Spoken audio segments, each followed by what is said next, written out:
Olá, pessoal, tudo bem? Agora que nós já vimos as teorias ácido-base, nós podemos analisar a acidez e a basicidade dos compostos orgânicos. Começando pelo conceito de acidez orgânica. Se nos basearmos nas teorias de Bronsted-Lowry e de Lewis, a acidez dos compostos orgânicos não se restringiria apenas aos ácidos carboxílicos. Nós conseguiríamos expandir esse raciocínio praticamente para todo composto que possui oxigênio ou um outro elemento em sua estrutura. Experimentalmente, nós podemos determinar esse comportamento ácido pelo valor da constante de ionização da substância. E esse caráter ácido, ele é influenciado pelo que nós chamamos de efeitos indutivos. E o que é a constante de ionização de um ácido? A constante de ionização, representada como Ka, é o que determina a força de um ácido, ou seja, quanto maior for o valor de Ka, mais forte será esse ácido. E de maneira análoga, a constante de ionização da base, que nós chamamos de Kb, indicará a força da base. Geralmente, o que encontramos como dados experimentais são os valores de pKa e pKb, que são resultado da aplicação do log do Ka ou do log do Kb, fazendo uma analogia com o cálculo de pH, que é menos log da concentração de H+. Então, de maneira resumida, nós temos a seguinte relação. A força do ácido cresce juntamente com o aumento do valor de Ka. No entanto, se o que tivermos disponível for o valor do pKa, o pKa é inversamente proporcional à força do ácido. Nos compostos orgânicos, a acidez também depende da estabilidade da sua base conjugada. Quanto mais estável for a base conjugada de um composto, maior será a sua acidez, pois a tendência é a substância preferir existir em sua forma ionizada, já que a forma ionizada é estável. Então, para que a gente consiga entender melhor esse conceito de acidez, a gente precisa falar sobre os efeitos indutivos. Os efeitos indutivos são a capacidade de estabilização de uma carga negativa de um composto devido à presença de um átomo mais eletronegativo em sua estrutura. Lembrando que átomos eletronegativos têm a tendência a atrair elétrons para si, portanto, eles terão a capacidade de estabilizar cargas negativas. Se observarmos os elementos mais presentes em compostos orgânicos em relação à sua eletronegatividade, nós iremos perceber que a eletronegatividade irá aumentar do carbono para o flúor. E se nós compararmos a base conjugada dos ácidos desses elementos químicos, nós veremos que os átomos mais eletronegativos suportam melhor essa carga. Então, bases conjugadas que contenham o F- na sua estrutura são mais estáveis do que bases conjugadas que contenham apenas o carbono ou o CH3 em sua estrutura. E esses efeitos indutivos irão afetar a acidez dos compostos orgânicos, mesmo quando esses compostos não estão ligados diretamente ao hidrogênio ionizável.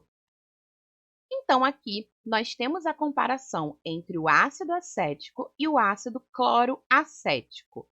Tanto no ácido acético quanto no cloroacético, o hidrogênio ionizável é o hidrogênio da hidroxila.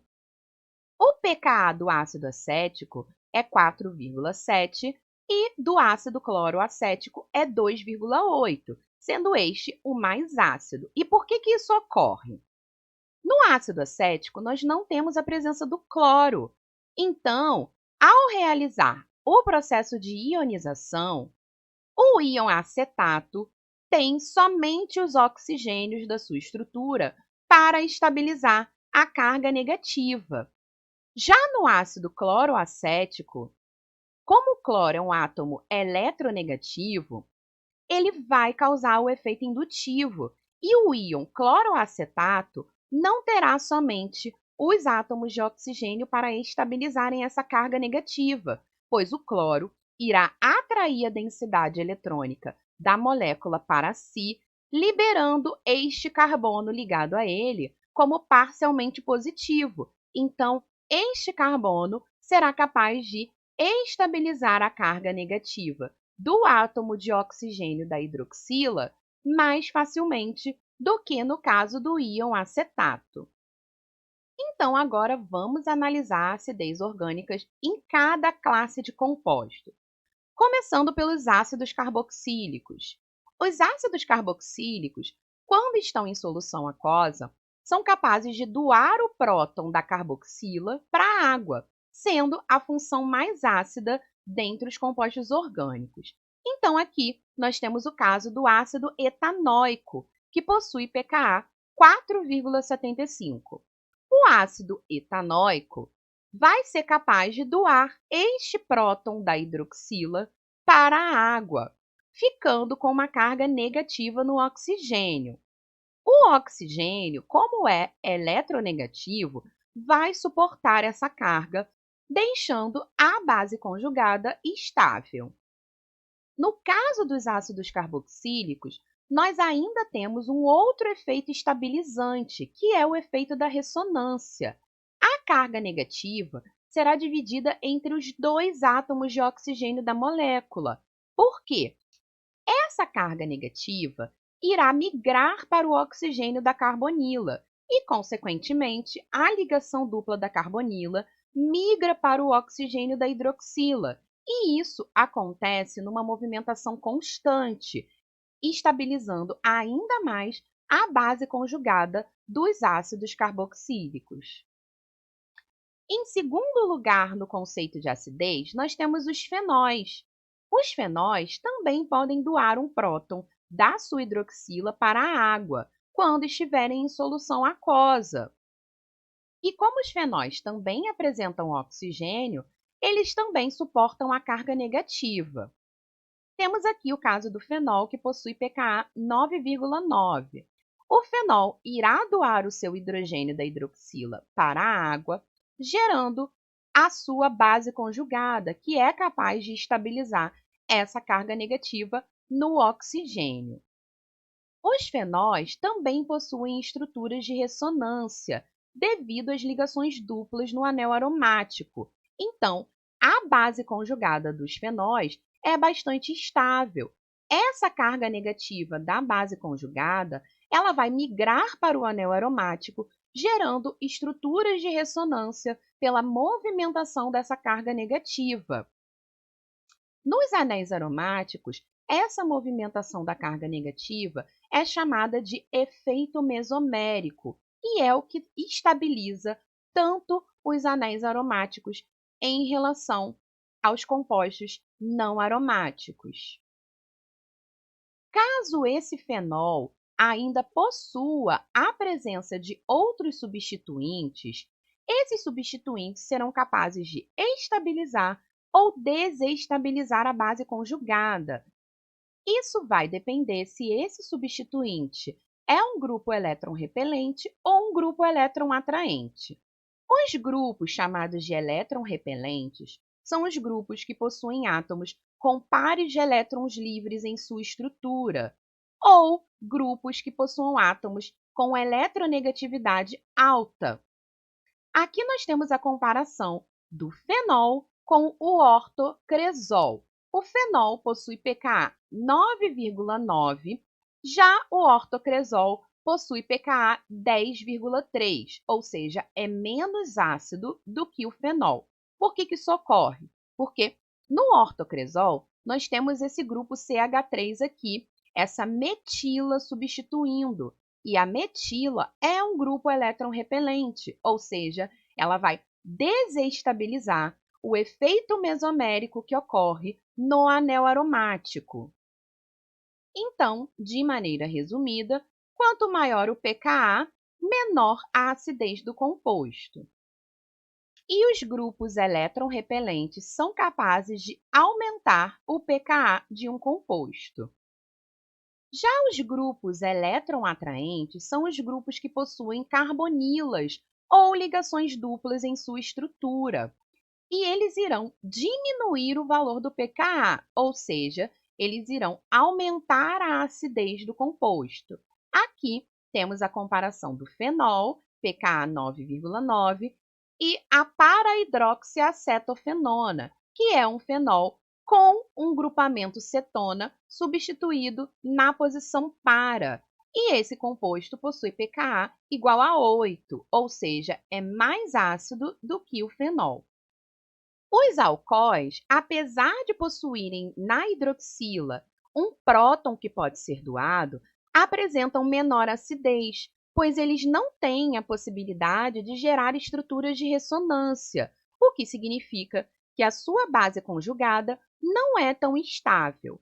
Aqui, nós temos o caso do etanol, que possui pKa igual a 16. Então, o hidrogênio da hidroxila do etanol vai ser doado para a água, e aí nós temos o oxigênio do íon etanoato sendo o único capaz de estabilizar essa carga negativa, não havendo a possibilidade de uma estrutura de ressonância, ou seja, essa base conjugada não será tão estável.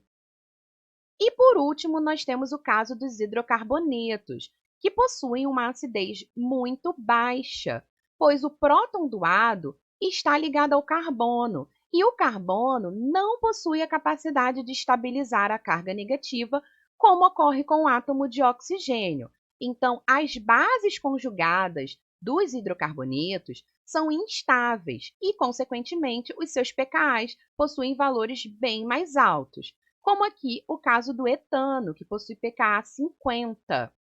Ao doar um hidrogênio para a água, nós não temos um átomo eletronegativo suficiente capaz de estabilizar essa carga. Então, essa base conjugada é instável.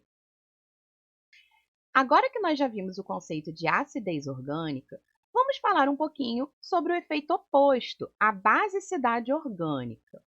O caráter básico de um composto orgânico vai depender da capacidade do composto em doar pares de elétrons, isso utilizando a teoria de Lewis. Por essa razão, geralmente a basicidade é analisada somente em compostos com nitrogênio. Podemos fazer essa análise de duas formas. Ou utilizamos o valor do Kb da base, ou utilizamos os valores do pKa do ácido conjugado. E, neste caso, quanto maior for o valor do pKa, mais forte será a base. Os efeitos indutivos também irão afetar a basicidade, mas, nesse caso, os grupos mais eletronegativos, ou seja, grupos eletroatraentes, irão diminuir a basicidade do composto. Então, vamos começar pelas aminas. As aminas possuem o nitrogênio em sua estrutura, que é um átomo que possui um par de elétrons livre. Então, aqui, analisando o caso da metilamina, a metilamina irá doar o seu par de elétrons para a água, que a partir disso irá perder o seu hidrogênio, formando como ácido conjugado esta espécie, que possui pKa igual a 10,6. No caso de aminas aromáticas, a basicidade será menor, pois o par de elétrons que o nitrogênio da amina possui não está tão disponível para ser doado, pois ele se encontra fazendo ressonância com o anel aromático. Esse processo de ressonância diminui a densidade eletrônica no átomo de nitrogênio e, consequentemente, vai dificultar a doação desse par de elétrons, diminuindo o valor do pKa do ácido conjugado, e, neste caso, vai ficar no valor de 4,6, ou seja, menos básico. No caso das aminas, nós ainda temos um outro efeito ocorrendo, que é o que nós chamamos de impedimento estérico ou impedimento espacial. E ele ocorre em aminas substituídas, que faz com que a presença de um radical dificulte a doação do par de elétrons por parte do nitrogênio. Então, se nós compararmos a etilamina, que é uma amina primária, com a dietilamina, que é uma amina secundária, e a trietilamina, que é uma amina terciária, a adição de substituintes dificulta o acesso ao par de elétrons que está no nitrogênio. Então, fica mais difícil para esse par de elétrons ser doado e, consequentemente, nós teremos uma redução da basicidade de aminas substituídas. Mas a gente precisa tomar cuidado com uma coisa. No caso de aminas secundárias, elas são ligeiramente mais básicas do que as aminas primárias. Por quê? Porque no caso de uma amina secundária, nós teremos dois grupos alquila, que são grupos elétron-repelentes e, portanto, irão empurrar o par de elétrons do nitrogênio para fora. E isso se sobressai ao impedimento estérico. Sendo assim, a ordem de basicidade das aminas fica: aminas terciárias são menos básicas do que as aminas primárias, porque elas possuem somente um grupo alquila, e são menos básicas do que as aminas secundárias, que pela presença dos dois grupamentos alquila, terão o efeito do elétron repelente se sobrepondo ao impedimento estérico. E, por último, nós temos o caso das amidas. As amidas são compostos que possuem uma carbonila além do nitrogênio na sua estrutura e, portanto, possuem estrutura de ressonância. A ressonância das amidas acaba causando a fuga do par de elétrons do nitrogênio, tornando as amidas compostos praticamente neutros. Então, o par de elétrons do nitrogênio, que seria o par de elétrons doado, gerando a basicidade das amidas, ele irá entrar em ressonância com a carbonila, o que fará com que o oxigênio estabilize mais esse par de elétrons no composto, ou seja, diminuindo a basicidade das amidas. Então, neste caso, é como se um efeito praticamente anulasse o outro, pois nós temos o par de elétrons do nitrogênio, que pode ser doado e eleva a basicidade do composto, mas nós temos, simultaneamente, um oxigênio capaz de estabilizar a carga negativa e irá elevar a acidez do composto. Então, efeitos contrários, nós temos as amidas como compostos praticamente neutros. Bom, gente, essa foi a nossa aula de hoje. Espero que vocês tenham entendido e até a próxima!